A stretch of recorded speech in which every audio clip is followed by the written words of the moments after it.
Hi friends, ముందు చూడు మా అమ్మ సరుకులు చూడకున్నట్టు బిల్లు చూస్తుంది ఎంత అయిందో అని.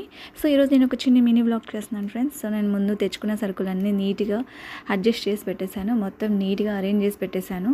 కిచెన్ రూమ్లోన చిన్న కిచెన్ మామూలుగా నార్మల్గా అరేంజ్ చేసి పెట్టుకున్నాను. లాస్ట్లో మీకు చూపిస్తాను అన్నీ నేను ఫిల్ చేసుకున్న తర్వాత.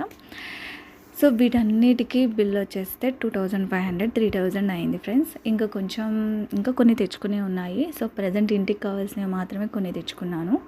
సో ముందు మా తర్వాత ఏమో మధ్యలోన పాప ఏడ్చేసింది, మా వదిన లేదు, బయటికి వెళ్ళింది. సో కాసేపు నేను ఎత్తుకున్నాను, అయినా ఏడుపు ఆగలేదు. చాలాసేపు చూసాను, వెయిట్ చేశాను, మా వదిన ఇంకా రాలేదు. ఇప్పుడేమో మా అమ్మకి ఇచ్చేసాను, మా అమ్మ కూడా ఎత్తుకుంది. కానీ కాసేపు ఉండి మళ్ళీ ఏడవడం స్టార్ట్ చేసింది. ఇంకేం చేయాలండి, ఆ పాప కాసేపు అయినాక పడుకున్న తర్వాత నా పని నేను కంటిన్యూ చేసేసుకున్నాను. మధ్యలో మళ్ళీ ఏడ్చేస్తుంది. సో ఇలా నేను అరేంజ్ చేసేసుకున్నాను చిన్న కిచెన్ రూమ్.